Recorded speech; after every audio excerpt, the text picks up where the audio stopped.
எனக்கு நான் உங்கள்கிட்ட நான் சொன்னேன், நாங்கள் எங்கிட்ட பிரார்த்தனை வீண் போகாது குருதேவா, சந்தரிசிகளே, மகரிஷிகளே, அவங்க நம்பக்கூடிய அளவு, அவங்களோட மன நிலைக்குத்தாக, அவங்க விருப்பத்துக்குத்தாக, அவங்களுடைய டேஸ்டுக்குத்தாக எதை கண்டால் பற்றி பிடிப்பார்களோ அந்த தன்மையில, அந்த உருவத்தில், அந்த சக்தியோட நீ அவங்களுக்கு காட்சி கொடுத்து அவங்களை ஆட்கொள்ளக்கூடிய ஒரு குருவை நீ அனுப்பணும்னு சொல்லி நம்ம வேண்டும் வீண் போகாது. நிச்சயமாக அது ஏதோ உருவத்தில் நீங்களே பார்க்க போகிறீர்கள். என்னோட பெருமையா என்கிட்ட வந்து சொல்ல போகிறீர்கள். நானும் அதை கண்டு பெருமையாகி, இது இவர் தாப்பா உனக்கு தகுந்த குரு, உனக்கு வழிகாட்டக்கூடிய குரு, அவரையே சரணடைங்கன்னு சொல்லி நாங்கள் பூரண ஒத்துழைப்பை தள்ளுறதுக்கு தயாராக இருக்கிறோம். அதனால எல்லா பக்தர்களும் அந்த இறைவனை வேண்டி அவனுடைய பாதார வெந்தத்தை இதயத்தில் நீங்கள் பதிச்சு அந்த மனிதன் பெற வேண்டிய பெரும் பேரை பெறுவதற்கும், இப்பிறவியிலேயே அந்த இறை இன்பத்தை தொட்டு அனுபவிப்பதற்கும், அவனை விட்டு பிரியாத ஒரு நிலை, மறவாத ஒரு நிலை ஏற்படுவதற்கும், அந்த நாமத்தை எப்பொழுதுமே ஸ்மரணம் பண்ணிக்கக்கூடிய ஒரு ஆற்றல் நமக்கு கிடைக்கும்படியாகவும், அந்த குரு பக்தி நம்ம உள்ளத்துல மங்காம பிரகாசிக்கவும் நீங்க நினைச்சு 5 நிமிஷம் தியானம் பண்ணுங்க. இளநீரால அபிஷேகம் செய்யப்படும். அது வைக்கப்பட்டிருக்கிற அந்த பாத்திரம் வந்து பிரம்மதண்டின்னு அமானுஷ்யமான ஒரு ஆத்மீக சக்தி நிறைஞ்சது. அதுலேயே அதை கோப்பை மாதிரி அந்த மரத்தில் செய்து அதை வச்சுருக்கோம். லிங்கத்திலையும் பட்டு, அந்த கோப்பை அந்த மூலிகை மரத்திலையும் பட்டு, அந்த இதை தீர்த்தமாக நீங்கள் எடுத்து இங்கே வந்து அதை வணங்கிக்கிட்டு ஆசைப்பட்டு போகும்படி இருக்கும். அந்த கஜமுத்து இங்கே வச்சிருக்கு. காகபுகண்டன்ற எத்தனையோ பிரளயங்களை கண்டவர். அவர் கையில், அவர் கழுத்தில் இருந்த ருத்ராட்ச மாலை கொட்டை, ஒரு முக ருத்ராட்ச கொட்டை, இந்த கஜமுத்து ஒரு மகரிஷியின் இடத்துல சித்தாசிரமத்தில் கொல்லிமலையில் பல நூற்றாண்டுகள் பூஜிக்கப்பட்டது. அவருடைய ஆசையோடு இங்கே கொடுக்கப்பட்டது. தரிசிக்கிறதுக்கு பாக்கியம். அது உயிரில்லை என்பதை அன்னைக்கு ஓடுறதை நீங்கள் எல்லாரும் பார்த்துருப்பீர்கள். அப்படிப்பட்ட உயிர் கஜமுத்து ஒரு கணேசருக்கு, விநாயகரை நீங்கள் பூஜிக்கிறது போல் நீங்கள் நினைச்சு தொடாமல் அதனை வந்து வணங்கி மானசீகமாக அருள்பட்டு செல்லும்படி கேட்டுக்கொள்கிறேன். அது வாங்கப்பா. எங்க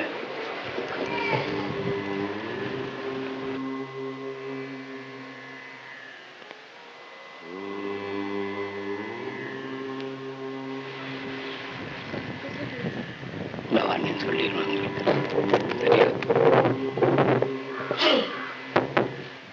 இந்த நாள் நம்ம உபதேசம் பண்ணிட்டு இருக்கோம் குருவை பற்றி, குரு மகிமையை பற்றி. குரு மகா யந்திரம், இதெல்லாம் சாசனங்கள், விதிமுறைகள்.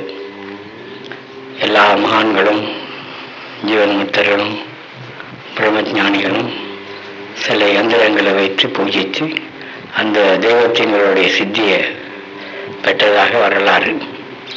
காயத்ரி மகா யந்திரம், நிர்ஞய யந்திரம், ராமர் யந்திரம், கிருஷ்ணர் யந்திரம், இப்படி எல்லா தேவதைகளுக்குமே யந்திரங்கள் உண்டு. கோயில் கும்பாபிஷேகம் எதுவும் செய்வதாக இருந்தால் அந்தந்த தேவதைகளுக்கு உண்டான யந்திரங்கள். இப்போ நம்ம அந்த 3 விக்கிரகங்கள் கொண்டு வந்திருக்கோம். மகா சித்த புருஷர்களால் தயாரிக்கப்பட்ட சக்தி வாய்ந்த பஞ்சலோக தங்க யந்திரங்களும் அதோடவே சேர்த்து வந்திருக்கு. அப்படி குருவுக்கும் ஒரு யந்திரம். அந்த யந்திரம் எல்லாத்துக்கும் யந்திரம்னாலும் குருவை பற்றி தெரியாது, குரு மகிமையை பற்றி தெரியாது. குரு தேவையில்லை நமக்கு. நேராக பூஜை செய்து, அர்ச்சனை செய்து, யாத்திரை செய்து, தினம் வழிபட்டு இறைவனுடைய அருளை பெறலாமே நினைச்சுதான் நமக்கு இறை அருள் பெறாத இந்த ஒரு சூழ்நிலையில ஏதோ நம்ம வாழ்ந்து கொண்டிருக்கிறோம். ஆனால் அந்த குரு இதுக்கெல்லாம் உள்ள காரணமாக இருந்த அந்த குருவுக்கு உண்டான யந்திரத்தில் தேவர்களும் ரிஷிகளும் முனிவர்களுமான அவர்கள் ஸ்தாபிக்கப்பட்டு அவர்களுடைய ஜீவகாந்த சக்தியை பாய்ச்சி அந்த தட்சிணாமூர்த்தி கோவிலுடைய பரிபூர்ண அனுகிரக கடாட்சத்தை அவங்க பெற அமைத்த குரு கஷேத்திரம் ஒன்று இருக்கு. தஞ்சாவூருக்கும் திருவாரூருக்கும் பக்கத்தில் ஒரு ஆலயம். நம்மளை கண்ட ஒரு ரிஷி சொன்னாரு, என்னைக்கும் குரு நிந்தனை, இப்ப குரு கஷேத்திரருக்கு போயிட்டு வருவோமா என்று கேட்டார். நான் சரி, நிச்சயம் போயிட்டு வருவோம் சுவாமி. அங்கே குரு பரிகாரம் எப்போ மனதாலோ நம்ம குருவுக்கு நிந்தனை செய்திருந்தோமே ஆனால், குரு சொல்படி கேட்காமல் இருந்தோமே ஆனால், குரு ஒரு அடி வைக்க நாம் ஒரு அடி வைக்க 10 அடி அடிச்சு 10 அடி எடுத்து வச்சு குருநாதர் நம்மளிடத்தில் வருவார். அப்படி ஒரு குருவோட மகிமையை தெரியாம, குருவனுடைய அருளை தெரியாம, அவருடைய தத்துவங்களை புரியாம மனித இனம் வாழ்ந்து கொண்டிருக்கிறது என்று தெரிஞ்ச முயற்சிகள் குருவுக்கு சேத்திரம் அமைச்சு அந்த சேத்திரத்தில் இருந்து குரு அருள் பெறுவதற்கு நேராக பெற முடியாது. சில குரு தோஷம், குரு நிந்தனை இப்படி ஏற்பட்டாக்க இந்த குரு சேத்திரத்தில் போய் இந்த சனீஸ்வர சொன்னத்துறையில் நல்லாருன்னு ஒரு கோவில் இருக்குது. பெற்ற மூதாதையர்களுக்கு ஏன்னா அவங்களுக்கு ஆத்ம சாந்தி அடைகிறதுக்கு சக்கரப்படித்துறைன்னு ஒரு கோயில் ஒன்று இருக்கு. இப்பொழுதெல்லாம் நாம் இறந்தோம்னு சொன்னா நமது பிள்ளைகள் நாம் மறைஞ்ச நமக்கு தீ கொடுத்து தோசம் கொடுத்து மறைந்த நாளில் நம்மளை நினைச்சு அதுக்கு ஆகுதி கொடுத்து பிரார்த்தனை பண்ணி நம்மளை மோட்சத்துக்கு அனுப்புறதுக்கு குழந்தைகள் செய்ய மாட்டார்கள். அப்படியே ஒரு குருவுக்கு சீடர்களும் உண்மையான விசுவாசமான ஒரு குரு சீடர் அமைய மாட்டார்னு நான் சொல்லிக்கிட்டு இருக்கேன். எப்பொழுதும் குரு மறைவார், அவருடைய சிம்மாசனத்தில் நம்ம அமர்வோம் என்று நினைத்திருக்கிறவர்கள் சீடர்கள் அல்ல. அப்படி குரு சமாதி ஆனாலும் அந்த எண்ணம் உள்ள சீடர்கள் அவர்களுக்கு கடைசி கிரியை செய்ய முடியாது. இப்படியெல்லாம் நினைக்கிறவங்க உத்தரகாசின்னு ஒரு இடம் இருக்கு. நான் மறைஞ்சாலும் என்னுடைய குழந்தைகள் முட்டாத உறவினர்களும் நமக்கு அந்த கடைசி கிரியை செய்ய மாட்டார்கள். வளர்ந்தோம் நமக்கு அந்த இறந்த நாளில் ஏழைகளுக்கு அன்னதானம் கொடுத்து ஜபதபங்கள் செய்து யாகங்கள் வளர்த்து நம்ம ஆத்மா சாந்தி அடைகிறதுக்கு செய்ய மாட்டாங்க அப்படின்னு. அதனால அந்த உத்தரகாசியில் இந்த கோயிலில் போய் அந்த கடைசி கிரியை நமக்கு அட்வான்ஸாக நாமளே செஞ்சிடுது. நம்ம வாழ்க்கையில் நாம் மறைஞ்ச பிறகு ஒரு பணத்தை நம்ம டிபாசிட் பண்ணணும்னா மாதம் வருடம் அதோடைய வட்டி நமக்கு அங்கே வந்துகிட்டு இருக்கோம். இப்படி அது ஒரு சேத்திரம் வச்சிருக்காங்க. நாங்கள் எல்லாம் கூட அப்படியே அங்கே செஞ்சிருக்கிறோம் சடங்குகள். அதனால அந்த குரு அந்தரம் அங்கிருந்து கிடைக்கப்பட்டதை மகா சக்தி வாய்கிறது. சாதாரணமாக இருந்து நாம் ஜெபிக்கிறதை விட அந்த மகா குரு சேத்திரத்தில் இருந்து அந்த சச்சினாமூர்த்தியினுடைய திருப்பாதங்களில் அதை வச்சு அந்த அருகாந்த சக்தியை ஏற்றி ஒரு சித்தன் ஆசீர்வதிச்சு சில பேரை சீடராக்குறவர்களுக்கு கொடுப்பதற்காக ஒரு குறிப்பிட்ட எண், அதை நான் இன்னும் எண்ணி பார்க்கல, எத்தனை சீடர்கள் அமைகிறார்கள், எத்தனை பேருக்கு கொடுக்கணும்னு. பொதுவாக எல்லாருக்கும் அந்த குரு அருள் கிடைக்கணும், நமக்கு குரு ஒன்று அமையணும், குருவுடைய கடாட்சம் நமக்கு நிரந்தரமாக இருந்து நம்மளை காக்கணும். நம் மனிதக வாழ்க்கையில மனிதன் பதவி எடுத்து வாழ்ந்ததின் பயனை இந்த பதவியிலே நாம் அனுபவிக்கணும். இப்படி நினைச்சு நான் எப்போதும் நான் உங்கள்கிட்ட சொல்லிக்கிட்டு இருந்தேன் இந்த குரு மகிமை பற்றி. குரு பார்வைப்பட்டாலே ஜென்ம செய்த பாவங்களும் கர்மங்களும் கிரக பிரபாவங்களும் நோய் நொடிகளெல்லாம் நீங்கிவிடும். குருவை நினைப்பதாலேயே சகல துன்பங்களும் சகல பாவங்களும் சாபங்களும் அழிஞ்சுவிடும். சதா ஒரு நாமத்தை அவன் ஜெபிச்சு கொண்டு வருகிறானோ சகல தேவதைகளும் சகல ரிஷிகளும் முன்களும் அவனை சுற்றி கைகூட்டி அவன் ஏவலை நிறைவேற்ற காத்து கொண்டிருக்கிறார்கள் இருப்பார்கள் என்றால் அந்த குரு மகிமையை என்ன சொல்லுவது? குருவ நாமத்தை ஜெபிச்சு அவரை புரிந்து உணர்ந்து அவரையே சதா அவருடைய நாமத்தை ஸ்மரணம் பண்ணி அந்த குருவ இதயத்தில் பிரதட்ச தெய்வமாக வழிபட்டு வர்ற ஒவ்வொரு இடத்துல சப்தரிசிகளும் சித்தர் 12 சித்தர்களும் சகல தேவதைகளும் அவரை சுற்றி கைகூட்டி நிற்பார்களாம் அவனுடைய ஏவலை நிறைவேற்றுறதுக்கு. அப்ப அப்படிப்பட்டதான் நாங்கள் இன்னைக்கும் உண்மை சாமி அங்கெல்லாம் கேட்காது. அந்த மாரியம்மன் கோயில் இருக்கு, கருமாரியம்மன் கோயில் இருக்குது, கண்ணையம்மன் கோயில் இருக்கு, திருவள்ளி அம்மன் கோயில் இருக்குது, காசி கன்னியாகுமரி இருக்குது, மதுரை மீனாட்சி அம்மன் கோயில் இருக்குது, எல்லாத்துலையும் சிதம்பரம் இருக்கு, திருவள்ளம் இருக்கு. இதெல்லாம் பெற முடியாத ஒண்ணு என்ன குரு குரு குரு குருன்னு கேட்கிறார். இந்த தெய்வங்களையே படைச்ச ஒரு குரு பழனி ஆண்டவரை கோவில் முயற்சி நவ கோள்கள் தன்னுடைய தபோ சக்தியால நவ கிரகங்களை நவ கோள்களை தமிழ் நீக்கி நவ மூலிகைகளுக்கு பாய்ச்சி அந்த மூலிகைகளை புரிஞ்சு நவபாசானம் செய்து பழனி அந்த உடையோடு படைச்சு அந்த பழனி அந்த முன்னத்தை நின்று தபம் செய்து முக்தி அடைஞ்சார் போகர் மகரிஷி. இப்படி எல்லா ஸ்ரீரங்கத்துக்கு ராமானுஜம். நானும் சென்ற மாதம் நீங்க போயிருக்கக்குள்ள லலிதான்னு ஒரு பொண்ணு நீங்க பார்த்துருப்பீங்க. அதுவும் இந்த சங்கர்னு ஒருத்தன் வந்திருந்தான் அமெரிக்காவிலேருந்து. இந்தியாவில் உள்ள 4 பிள்ளைகள், அனிலான்னு ஒரு பிள்ளை, 2 முஸ்லீம் பிள்ளைகள் எல்லாம் சொன்னேன். இவங்க எல்லாம் யாத்திரையில் என்னோட வந்திருந்தாங்க. 8000 வருடங்களுக்கு முன் கல்லாவுள்ள காலாங்கிநாத சித்தரோட சமாதியில் போய் தியானம் பண்ணி அவருடைய அருளுக்கு ஆளாகணும். வான்மீகி மகிழ்ச்சி சமாதி, அகண்ட பரிபூர்ண சச்சிதானந்த சுவாமிகளுடைய சமாதி, பாம்பன் குமரகுரு சுவாமிகள் சமாதி, பட்டினப்படிகள் சமாதி, ராமானுஜர் சமாதி, இப்படி பெரிய சமாதிகளையும் மகானுபாவர்களையும் கண்டு அருள் பெற்று அவரிடத்திலிருந்து பொருள்களையும் பெற்று நாம் வந்தோம். அதனால இது என்னைக்கும் உங்களுக்கு புதுமையாக தான் இருக்கிறது, புரிந்து கொள்ள முடியாததாக தான் இருக்கிறது. இந்த மனிதனா இந்த இப்ப காய்கறியை பற்றி உலகம் அறிந்துடாமலே இருந்துச்சு. ஒரு சிலர் தான் வழிபடலாம், சூத்திரர்கள் வழிபட முடியாது, ஜெயிச்சால் பாவம் வரும், தலை வெடிச்சு போவோம் என்றாலும் அச்சுறுத்தி அகல முடியாதபடி ஒவ்வொருடைய மனதிலையும் அதை வேறு என்று செய்து விட்டார்கள் சோழநிலவாதிகள். இப்படி மனிதகத்தில் மறைக்கப்பட்ட வித்தியைத்தான் நம்ம உங்களுக்கு கொண்டுகிட்டு வரோம். ஏதோ புரிமை உங்களுக்கு கேட்கிற விஷயங்கள் உபதேசங்கள் அனைத்தும் உங்களுக்கு புரிமையாக இருக்கும். ஆனால் எல்லா இடத்துலையும் கதாபிரசங்கம் பிள்ளையார் கதை, அந்த கதை, இந்த கதை, ராமாயணம், பாகவதம் இதுகளெல்லாம் பேசிக்கிட்டு இருக்கிறார்கள்.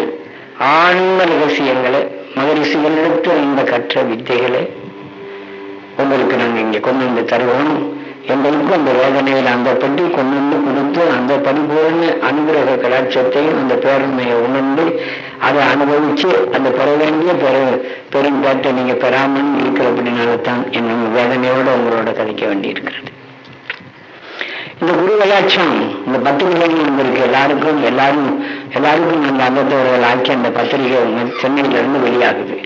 நமது ராஜ்குமார சுவாமிகள் அதில் வெளியேற்றிட்டு வந்துகிட்டு இருக்காங்க. நம்மளோட சேர்ந்தவர் தான்.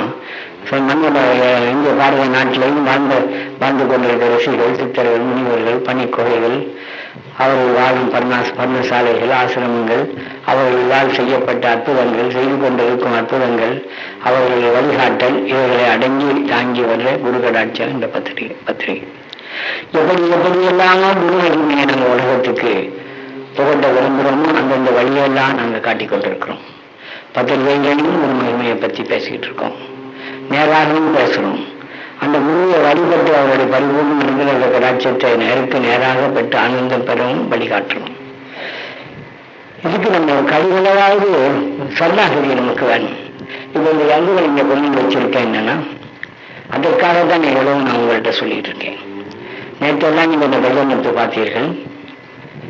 அப்போ ஒரு யானை அதனுடைய தன் உண்மையே அவளை செலுத்தி விட்டு மறைஞ்சு விட்டது. அந்த உண்மை அதில் இருக்கிறத நீங்க எல்லாம் அது ஓடி ஆடுறதை நீங்க பார்த்துருக்கீங்க. அப்ப அப்படியான சாமங்கள் எனக்காக கொண்டு வரவில்லை, எனக்காக அவர்கள் கொடுக்கவும் இல்லை, எனக்கு அது தேவைப்படவும் மாட்டாங்க. நமக்கு எல்லாமே தியானத்துல சகலமும் நம்ம உள்ளுக்கே அடக்கி நம்ம உள்ளுக்கு செலுத்தி விட்டாங்க நம்ம குருநாதர்.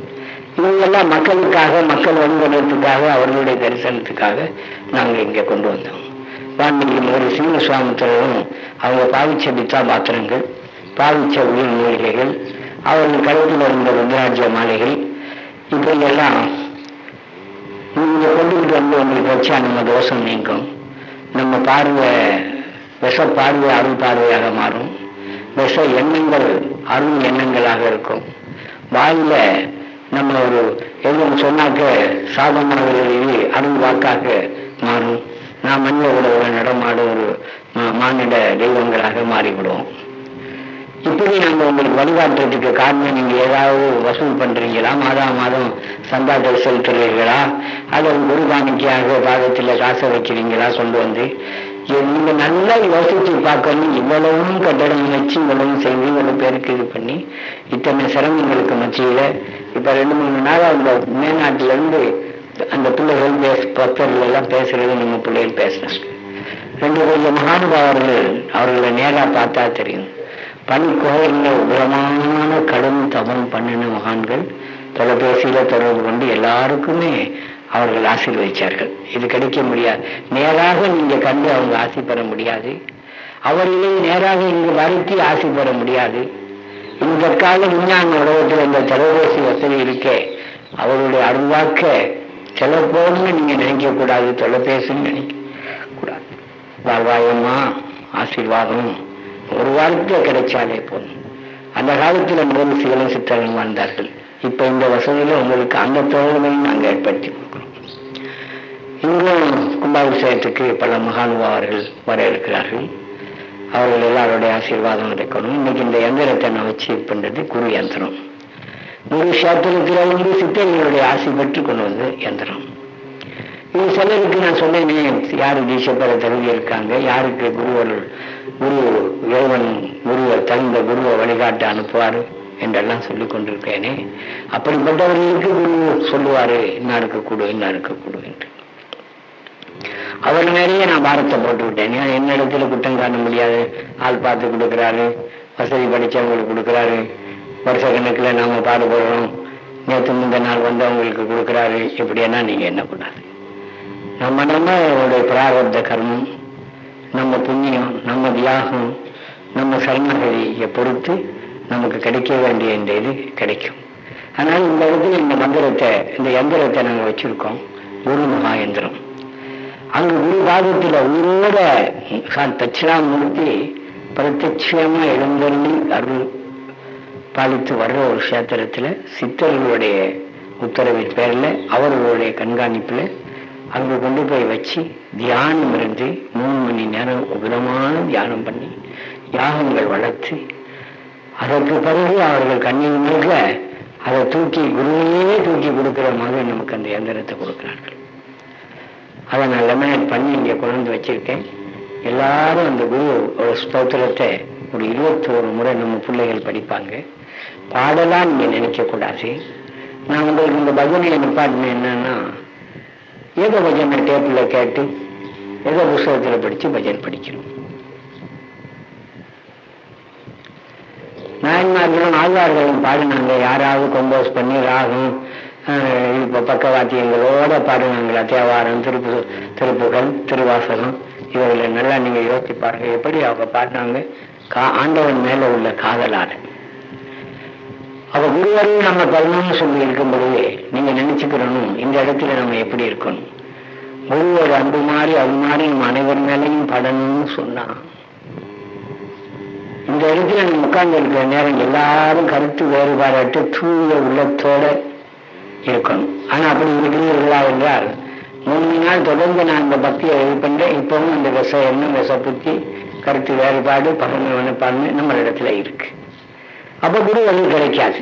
அப்படிப்பட்டவர்கள் இங்க இருக்காம எழுந்து வெளியே போகிறது நல்லது அல்லாமல் அந்த தீவிர என்ன பிரபாவங்களை மற்றவர்களுக்கும் பாய்ச்சி அவர்களுக்கும் பட செய்ய அவர்களுக்கு அந்த பெற வேண்டிய பெரும் பெற இல்லாம பண்றதுக்கு இருக்கக்கூடாது. ஒரு குளம் பால்ல ஒரு சொட்டு விஷம் போல அந்த குரு மகான் ஒரு வரப்பார்வை நம்ம மேல படணும்னு சொன்னா, நம்ம எல்லாரும் உள்ள தூய்மையோட ஒன்றுபட்ட மனசோட ஒத்துமையோட எல்லாரும் நம்ம குடும்பங்கள் குழந்தைகள் இடத்துல பாட்டி அவர் அருள பெறும். நம்ம என்னைக்கு நெசப்புத்தியும் பசங்க மனப்பான்மையும் கருத்து வேறுபாடும் அகங்காரம் ஆணவம் நம்ம மனத்துல குடிகொண்டிருக்குமே, ஆனால் நிச்சயம் நமக்கு குரு அருள் கிடைக்காது. குரு அருளுக்கு குரு அருளுக்கு பதிலாக அந்த ஆவிகளுடைய சேஷ்ட நம்ம உள்ளத்தை ஆட்கொள்றோம். இது சாஸ்திரம் விதிமுறை. எந்த கும்பாபிஷேகம் செஞ்சாங்க அஷ்டபந்தனம் எல்லாம் சாத்துவாங்க. அதோட திக்குபஞ்சனம் சொல்லுவாங்க. 4 திக்குகளையும் கட்டிடுறது. பூதகணங்கள் வந்து அதை தொந்தரவு பண்ணாங்க. எல்லா இடத்துலயும் இருக்கும். நீங்க பாருங்க, நீங்க கல்யாண வீட்டுல எடுத்துக்கிறீங்க, மற்றது கட்டணம் பூர்த்தி ஆகணும்னு ஒரு தோஷம் நிவாரணம் செய்வாங்க, வாஸ்து சாந்தி செய்வாங்க. அந்த பூதங்கள் அங்கே எங்க குடியில் இருந்திருக்கும், அது இருந்திருக்கும். அதுக்காக இந்த பக்கியல்ல பொண்ணை செஞ்சு அதை செஞ்சு வாஸ்து சாந்தி இதெல்லாம் பண்ணி அதை பரிசுத்தப்படுத்துறது. ஒரு பிள்ளை பிறந்தாக்க அதுக்கு தோஷம் நீங்கி அது இது பண்றதுக்கு புண்ணியதானம் பண்ணுவாங்க. ஒரு பிள்ளை பிறந்தாக்க புண்ணியதானம் பண்ணுவாங்க. ஒரு புள்ள பெரிய பிள்ளையானா புண்ணியதானம் பண்ணுவாங்க. ஒரு செத்தாக்க அந்த இடத்துல சுத்திகரிக்கிறதுக்கு இது பண்ணுவாங்க. அதே போல ஒரு மனிதனை நாங்கள் பாரம் எடுத்து வீச்சை கொடுக்குற நேரம் அவனுக்கு புண்ணியதானம் பண்ணி அவனை சுத்திகரிச்சு எங்களெல்லாம் பாவங்கள், கர்மங்கள், சாபங்கள், சித்த சம்சாரத்துல பதிவு இருக்க பாவ சம்ஸ்காரங்கள் எல்லாம் எரிச்சு சுத்தமாக்கி பல கடும் சாதனைகள் எல்லாம் கொடுத்து நாங்கள் அதுக்கு தகுதியான பிறகுத்தான் குருநாதர் சரசுல கையை வச்சு ஆசீர்வதிப்பார். அப்ப அதை நாங்கள் உங்களுக்கு வழிகாட்டணும். அந்த நிலையை நீங்க அடையணும். பிடிவாதமா நீங்க எடுப்பீர்களே ஆனால் அது ஆக்கத்துக்கு பதிலாக அழிவத்தான் தேடி வரும். அப்படியா கண்டிப்பாக நீங்க உங்களுக்கு சொல்லாமல் இருக்க சொல்லுவேன். ஏன் இருக்குன்னு சொன்னா பாசத்தோட தான். நீங்க எல்லாரும் அந்த இன்பத்தை நிலையாக சமமாக பெறணும். ஒருவருக்கு குறையா ஒருவருக்கு ஒருவேளை இருக்கக்கூடாது. ஏதோ தெரிந்தும் தெரியாமல் ஏதோ இருந்தேன்னு சொன்னாலும் அது குருநாதர் பாதத்தில் அர்ப்பணம் பண்ணிவிட்டு அவருடைய அருள் தான் நமக்கு பெருசி. மற்ற ஏதோ கௌரவமோ மானமோ அவமானமோ இது பெரிதாக நாம் நினைக்கவே கூடாது. குருநாதர் சன்னிதான ஸ்தானத்துல நாங்கள் கீழும் பாம்பும் ஒன்றாக இருக்கணும். சிங்கமும் ஆடும் ஒரே குளத்துல போய் தண்ணி பறக்கும். அவர்கள் மகரிஷிகளும் அதுல போய் கமண்டலத்துல தண்ணி ஏந்திக்கிட்டு வருவாங்க. சிங்கமும் இருக்கும், ஆடும் இருக்கும், ஒன்றும் செய்ய இயலாது. அதுவும் தர்மத்தை கடைபிடிச்சிருக்கார்கள். ஹிம்சை தர்மத்தை கடைபிடிக்கவில்லை. அவர் எதுவுமே செய்யாது. நாங்கெல்லாம் காடுமலைகளில் இருக்கும்போதெல்லாம் பாம்பு, பூரான், தேல், ஒவ்வொரு பூரானும் உலக்கு அளவு இருக்கும். எத்தனை விஷப்பாம்புகள், எத்தனை பயங்கர பிராணிகள், அது படத்துல காணாத, டிஸ்கவரி சேனல்லையும் காணாத பறவைகளும் மிருகங்களும் பயங்கர இதுகளும் இருக்க இடத்துல முருகனைவான்னு நினைச்சு நாங்க போய் அடைய வேண்டியது எல்லாம் அடைஞ்சோம். இந்த இடத்துல இருந்து அதை பண்ணணும். நாங்க எப்போ ஒரு 3 மாசம் போய் உங்களுக்காக காடுமலையில் அடைகிறோம். எத்தனை துன்பங்கள், எத்தனை கஷ்டங்கள், அது உங்களுக்கு தெரியாது. அதனால இந்த குரு மந்திரத்தை இவ்வளவு நான் சொல்ல வேண்டிய காரணம், சும்மா குரு மந்திரம் ஜெபிங்க அருள் கிடைக்கும்னு சொல்ல வேண்டாம். அதனுடைய மகிமையை நீங்க தெரியணும். அதை பெறணும். நீங்க அவனுடைய அருளை பெறாம, அவன் அன்புக்கு பாத்திரமாகாம, அவனுடைய பதிவு பாசத்துக்கு ஆளாகி அந்த ஆண்டவன் அருளை நீங்க பருவத்துக்கு தெரிஞ்சுக்கணும். இது ஒண்ணுதான் மருந்து, எல்லாமே வேற ஒண்ணுமே மருந்து கிடையாது. எங்க ஆசிரமத்துக்கு ஒரே குருகள் எங்களோட இது குரு பக்தி. அந்த குருவுடைய நேரம் சந்தரிசிகளும் 18 சித்தர்களும் அடங்குவார்கள். மற்ற நேர்முகமாக சில சித்தர்கள் உடனடியாக நம்மளோட தொடர்பு கொண்டவர்கள். நேற்று எல்லாம் டெலிபோன்ல பேசினவங்க எல்லாம் பெரிய மகானுபாவர்கள். சோகால யோகி 12 வருஷம் தபம் பண்ணவர் தான் நம்ம லிங்கத்தை கொண்டு வந்து வச்சார். 12 வயதிலிருந்து பிரமாணமான தபம் பண்ணி அந்த பிரம்ம சாட்சாத்காரர்களையே அடைஞ்சு கைகாலெல்லாம் கூட விளங்கு அந்த பேரின்பத்தை சச்சிதானந்த கடல்ல அப்படியே மூழ்கி 12 வருடம் ஒரு கப் பால் கூட குடிக்காம அந்த பேரின்பத்திலேயே மூழ்கியிருந்த தபம் 5000 வருடங்கள் 1000 வருடங்கள் தபம் பண்ணி கொண்டிருக்கிறார்கள். இப்போ நான் உங்கள்ட்ட சொன்ன இந்த பாபான்றவர் 2800 வருடங்களாக தபம் பண்ணிட்டு இருக்கார். 1000 வருடங்களாக சதானந்த யோகீஸ்வரன் ஒருத்தர் பெங்களூருக்கு பக்கத்துல தபம் பண்ணிக்கிட்டு இருக்காரு. இன்னும் பூத்திட்டு இருக்காரு. வீர பிரமேந்திர ஒருத்தர் சமாதியை கட்டி அந்த சமாதி உள்ளுக்கு உயிரோட இருந்து அவங்க ஜீவ சமாதின்னு சொல்லுவாங்க. நான் போய் உட்கார்ந்து தியானம் பண்ணின உடனே உள்ள வந்து அருள்வாக்கு நமக்கு வரும் சமாதி உள்ளுக்கு. எத்தனை இதுல எல்லாம் இருக்கு குருமகான்கள். அவங்க வழிகாட்டல்ல நம்ம இருக்கிறோம்.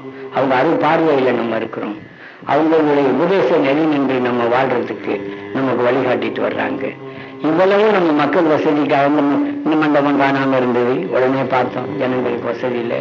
ஒரு யாகத்துல எல்லா ஜனங்களும் வெளியே நின்னாங்க. நல்ல பரவாயில்லை, மழையா இருந்தா என்ன செய்யறது, உடனே குருதேவான்னு நினைச்சோம். ஒரே கிழமையில இதை பூர்த்தியாகி இது பண்ணிட்டோம். யாருக்காக? எந்த அளவு அந்த குருநாதர் உங்க மேல அன்பு வச்சிருக்காரு, ஆசை வச்சிருக்காரு, பாசம் வச்சிருக்காருங்கிற அதுக்கு கொஞ்சம் நடுகிறவாவது நீங்க மரியாதை கொடுத்து ஆகணும். சந்தேகமே கிடையாது.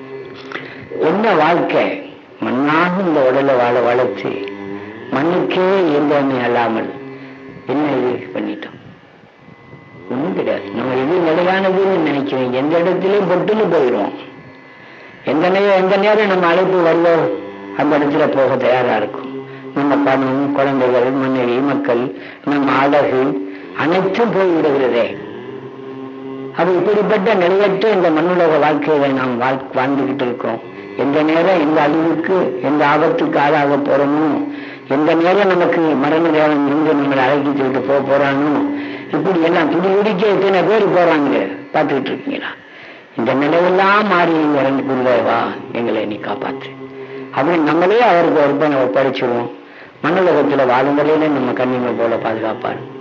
மறைஞ்ச பின்னும் நம்மளை அந்த ஆண்டவன் திருவடிக்கு கொண்டு சென்று அமர்த்தி அவரோட இரண்டர்களுக்கு வைப்பார். அதனால எல்லாமே குரு பக்தியால நம்ம அடையலாம், அடைய முடியாதது ஒண்ணுமே கிடையாது. இப்படிப்பட்ட ஒரு மகா சத்திய குரு மகிமையை உலகத்துக்கு போதிக்கிறதுன்னு சொன்னா நம்மளோட ஒரு ஸ்தாபனம் தான் இருக்கு. இன்றைக்கு காயத்ரி மந்திரம் மறைக்கப்பட்டிருந்தது. காயத்ரி படத்தை பார்த்து என்ன சாமின்னு கேட்கிறாங்க. எல்லா தேவதைகளுக்கும் தாய் காயத்ரி, எல்லா மந்திரங்களுக்கும் தாய் காயத்ரி, 4 வேதங்களுக்கும் தாய் காயத்ரி. அப்படிப்பட்ட அந்த காயத்ரி பொதுமக்களுக்காக மறைக்கப்பட்டு அந்த பெரும் பேரை பெறாமலேயே மக்களை ஏமாற்றி கொண்டு வந்துட்டு விட்டார்கள் சுயநலவாதிகள். இந்த காயத்ரியை ஜெபிக்கிறதுனாலேயே 24 தேவதைகளுடைய அருள் சக்தியை நம்ம பெறுகிறோம். அதுதான் இந்த பிரபஞ்சத்தின் பேர அரசி, பிரபஞ்சத்தை சிருஷ்டிச்சவர். மற்ற தேவதைகளுக்கெல்லாம் ஒரு குறிப்பிட்ட அளவு சக்தி தான் இருக்கிறது. ஒரு குறிப்பிட்ட ஒரு நன்மையை தான் அந்த தேவதைகளிடத்திலிருந்து பெறலாம். லட்சுமியை வழிபட்டால் ஐஸ்வர்யம், சரஸ்வதியை வழிபட்டா கல்வி, துர்க்கையை வழிபட்டா பாதுகாப்பு, இப்படி காயத்ரியை வழிபட்டா எல்லாமே கிடைக்கும். இந்த காயத்ரியினுடைய அருளை பெற்று தருவது யாரு என்றால் அதை விட மேலான ஒரு சக்தி குரு சக்தி. அதனால எல்லா பக்தர்களும் இப்போ ஒரு மந்திரம் ஜபிக்க போறோம். அது சக்தி நிறைந்த மந்திரம், ராகத்தோட இல்லை, காதுக்கு பஜனை இல்லை. அந்த குருமகா எந்திரத்தை நம்ம இங்க வச்சிருக்கோம். கடைசியில நீங்க எல்லாரும் அதை தொட்டு வணங்க போகிறீர்கள். அதுக்குள்ள ஜீவ காந்த அலைகள் அளக்க வச்சு கொண்டிருக்கிறது. அருள்காந்த சக்தி அதில் ஏற்றப்பட்டிருக்கிறது. அதுக்கு குருவுடைய பிராண காந்த சக்தி அலைகள்ல பாய்ச்சப்பட்டிருக்கிறது. பிராண பிரதிஷ்டையும் செய்யப்பட்டது என்று சொல்லலாம். அதை நீங்க தொட்டு கை அந்த சரசுல வச்சு விட்டாலே முக்தி கிடைக்கும்னு சொல்லுவாங்க. இதெல்லாம் உங்களுக்கு நாங்கள் சிறமையை தாங்கி கொண்டுட்டு வரோம்னு சொன்னா நீங்க எப்படி உங்கள்ட்ட ஒரு குருவுக்காக தன்னுடைய கொள்கையை விட்டு கொடுக்கிறார்கள் இல்லை. கோபம்,